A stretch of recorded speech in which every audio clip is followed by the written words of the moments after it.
अस्सलाम वालेकुम दोस्तों, आज की वीडियो में हम कुवैत की कुछ अहम तरीन खबरें जो हैं वो आप तमाम दोस्तों के साथ शेयर करने वाले हैं। तो अगर आप कुवैत में रहते हैं और कुवैत के हालात से बाखबर रहना चाहते हैं तो इस वीडियो को आप शुरू से लेकर आखिर तक जरूर देखें। दोस्तों वीडियो पसंद आए तो लाइक और शेयर जरूर करें। सबसे पहले दोस्तों बात कर लेते हैं कि कुवैत में पिछले 24 घंटे के अंदर 485 नए कोरोना वायरस के केस जो हैं वो रिकॉर्ड पर आए हैं, जबकि टोटल कोरोना वायरस के मरीजों की तादाद 6289 इस वक्त कुवैत में रिकॉर्ड की जा चुकी है। यानी 6289 अब तक कुवैत में कोरोना वायरस के मरीज जो हैं वो रिकॉर्ड किया जा चुके हैं, जबकि पिछले 24 घंटे के अंदर 2 शख्स की मौत हुई है, जबकि टोटल मरने वालों की जो तादाद है वो कुवैत में 42 हो चुकी है। आपको पता चलें कि पिछले 24 घंटे के अंदर 187 नए कोरोना वायरस के मरीज जो हैं इस बीमारी से ठीक हुए हैं, जबकि टोटल अब तक कुवैत में 2219 लोग जो हैं इस बीमारी से अब तक ठीक हो चुके हैं। अब बात कर लेते हैं कि पिछले 24 घंटे के अंदर जो कोरोना वायरस के नए मरीज रिकॉर्ड पे आए हैं वो किस मुल्क के ज़्यादा लोग शामिल हैं। यहाँ पर 485 जो मरीज रिकॉर्ड पे आए हैं वो तमाम के तमाम जो हैं वो कोरोना वायरस के मरीज के साथ रहने या उनके कांटेक्ट में रहने की वजह से उन्हें ये बीमारी लगी है, जिसमें से 99 जो हैं वो कुवैती शहरी हैं, जबकि 152 इंडियन शहरी और 84 मिस्र के शहरी, जबकि 49 बांग्लादेशी और बाकी अलग अलग मुल्कों के यहाँ पर लोग शामिल हैं। आपको पता चले कि यहाँ पर एरिया भाई भी दिया गया है कि अलग अलग एरिया में कितने कोरोना वायरस के जो मरीज़ हैं वो पिछले 24 घंटे के अंदर रिकॉर्ड पे आए हैं। कैपिटल में 70 मरीज जो हैं वो रिकॉर्ड किए गए हैं, जबकि हावली में 106 मरीज रिकॉर्ड किए गए हैं। अहमदी में 52 केस रिकॉर्ड किए गए हैं, जबकि फरवानिया में 126 केस रिकॉर्ड किए गए हैं। जहरा में 49 केस, जबकि 82 केस जो है वो अलग अलग एरिया में जो हैं वो रिकॉर्ड किए गए हैं कुवैत के।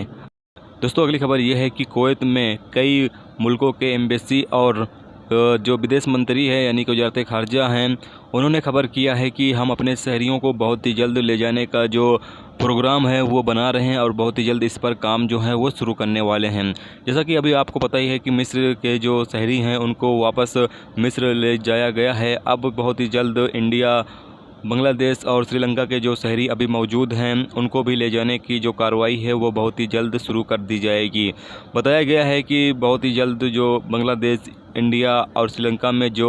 यानी 14 दिन रखने के लिए जो केंद्र है वो तैयार किया जा रहा है, और जैसे ही ये तैयार हो जाता है तो जो मौजूद इलीगल तरीके से कुवैत में लोग हैं जिनका काम हो चुका है इंडियन, बांग्लादेशी और श्रीलंका लोगों का, उन लोगों को जो है वो बहुत ही जल्द वापस इनके मुल्कों में लेके जाया जाएगा। तो बहुत ही जल्द इंशाल्लाह इस पर जो काम है वो यहाँ पर शुरू होने वाला है, यानी कि आने वाले कुछ ही दिनों में इस पर जो काम है वो शुरू कर दिया जाएगा। दोस्तों अगली खबर यह है कि कुवैत के संसद खालिद अल सक्ती ने किराए कानून नंबर 35/1978 में तब्दील करने के लिए एक और बिल जो है वो पेश किया है, यानी कि उसको चेंज करने के लिए किराए के कानून को, क्योंकि उनका कहना यह है कि अगर किराए के कानून में तब्दीली यानी इसको चेंज ना किया गया तो आने वाले टाइम में इसको लेकर यानी किराए को लेकर बहुत ज़्यादा मुकदमा जो है वो देखने में आएगा, क्योंकि मकान मालिक और किराएदारों